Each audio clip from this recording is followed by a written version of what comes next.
ಮಹೇಶ್ ಶೆಟ್ಟಿ ತಿಮರೋಡಿ ಕೂಡ ಪೊಲೀಸ್ ಕಸ್ಟಡಿಗೆ. ಸೌಜನ್ಯ ಹೋರಾಟದಲ್ಲಿ ಮುಂಚೂಣಿಯಲ್ಲಿದ್ದಂಥ ಮಹೇಶ್ ಶೆಟ್ಟಿ ತಿಮರೋಡಿ 2 ಗಂಟೆಗಳ ಕಾಲ ಪೊಲೀಸ್ ಕಸ್ಟಡಿಗೆ ಕೊಡಲಾಗಿದೆ. ಬೇರೆ ಕೇಸಲ್ಲಿ BL ಸಂತೋಷ್ ಕೇಸಲ್ಲಿ ಅವರು ಜೈಲಲ್ಲಿದ್ದರು, ಈಗ ಕಸ್ಟಡಿಗೆ ತೆಗೆದುಕೊಂಡಿದ್ದಾರೆ. ತಿಮರೋಡಿಯನ್ನ ಕಸ್ಟಡಿ ಕೇಳಿದ್ದಾರೆ ಬ್ರಹ್ಮಾವರ ಪೊಲೀಸರು. ಮಹೇಶ್ ಶೆಟ್ಟಿ ತಿಮರೋಡಿಯನ್ನ ಪೊಲೀಸ್ ಕಸ್ಟಡಿಗೆ ತೆಗೆದುಕೊಳ್ಳಲಾಗಿದೆ. ಅರೆಸ್ಟ್ ಆದಂತ ಕೇಸು BL ಸಂತೋಷ್ ಅನ್ನ ನಿಂದನೆ ಮಾಡಿದಂತ ಕೇಸು. ಬಿಜೆಪಿಯ ರಾಷ್ಟ್ರೀಯ ಸಂಘಟನಾ ಪ್ರಧಾನ ಕಾರ್ಯದರ್ಶಿ BL ಸಂತೋಷ್ ಅವರನ್ನ ನಿಂದನೆ ಮಾಡಿದಂತ ಕೇಸಲ್ಲಿ ಮಹೇಶ್ ಶೆಟ್ಟಿ ತಿಮರೋಡಿ ಅವರ ವಿರುದ್ಧ ಕೇಸು ದಾಖಲಾಗಿತ್ತು.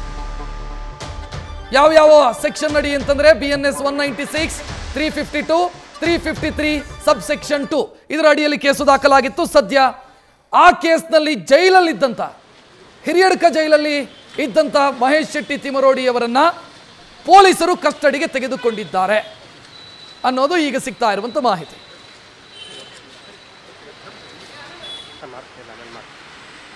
ಮಹೇಶ್ ಶೆಟ್ಟಿ ತಿಮರೋಡಿ ಅವರನ್ನ ಪೊಲೀಸರು ಕಸ್ಟಡಿಗೆ ತೆಗೆದುಕೊಂಡಿದ್ದಾರೆ. ಯಾವ ಕೇಸು ಅಂತ ನನಗೆ ಪರ್ಟಿಕ್ಯುಲರ್ ಆಗಿ ಇನ್ನೂ ಇನ್ಫಾರ್ಮೇಶನ್ ಸಿಗ್ತಾ ಇಲ್ಲ. BL ಸಂತೋಷ್ ಕೇಸಲ್ಲಿ ಅವರನ್ನ ಜೈಲಿಗೆ ಕಳಿಸಲಾಗಿತ್ತು. ಅದೇ ಕೇಸಾ ಅಥವಾ ಇದು ಬೇರೆ ಕೇಸಾ? ಈ ಕೇಸಿಗೆ ಏನಾದರೂ ಸಂಬಂಧಿಸಿ ಈ ಕೇಸಿಗೆ ಅಂತಾದರೆ ಧರ್ಮಸ್ಥಳ ಪೊಲೀಸರು ಅಥವಾ SIT ಅವರನ್ನು ಕಸ್ಟಡಿಗೆ ತೆಗೆದುಕೊಳ್ಳಬೇಕಿತ್ತು. ಬಟ್ ಇಲ್ಲಿ ಬ್ರಹ್ಮಾವರ ಪೊಲೀಸರು ಕಸ್ಟಡಿ ತೆಗೆದುಕೊಂಡಿದ್ದಾರೆ.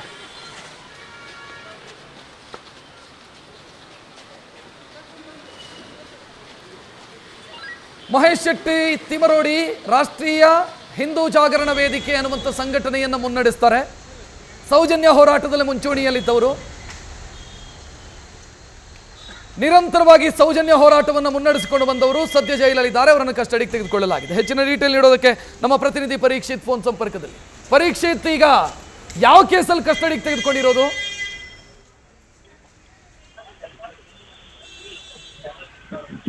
ಪರೀಕ್ಷಿತ್, ಧ್ವನಿ ಕೇಳ್ತಾ ಇದೆಯಾ ನಂದು? ಯಾವ ಕೇಸಲ್ಲಿ ಕಸ್ಟಡಿ? ಅದೇ BL ಸಂತೋಷ್ ಕೇಸೇನಾ ಅಥವಾ ಬೇರೆನಾ?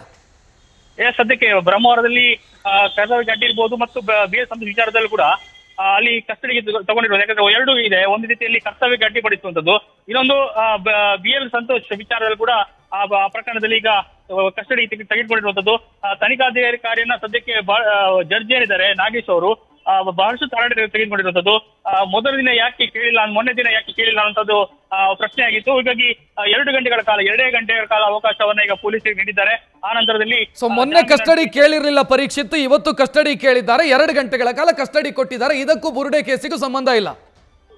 ಇಲ್ಲ ಸದ್ಯಕ್ಕೆ ಈ ವಿಚಾರದಲ್ಲಿ ಮಾತ್ರ, BL ಸಂತೋಷ್ ವಿಚಾರದಲ್ಲಿ ಮಾತ್ರ ಸದ್ಯಕ್ಕೆ 2 ಗಂಟೆಗಳ ಕಾಲ ಏನು ರಿಕವರಿ ಇದ್ರು, ಏನು ವಿಚಾರ ಇದ್ರು ಕೂಡ 2 ಗಂಟೆಯಲ್ಲಿ ಮಾಡಿ ಮುಗಿಸಿ ಅನ್ನುವಂಥದ್ದು ಒಂದು ಆದೇಶವನ್ನ ಈಗ ಜಡ್ಜ್ ಮಾಡಿರುವಂತದ್ದು. ರಕ್ಷತ್, ಥ್ಯಾಂಕ್ ಯು ಪರೀಕ್ಷಿತ್ ಮಾಹಿತಿಗೆ. ನ್ಯೂಸ್ ಫಸ್ಟ್ ನಿರ್ಭೀತಿಯಿಂದ ನಿಮ್ಮ ಪರವಾಗಿ.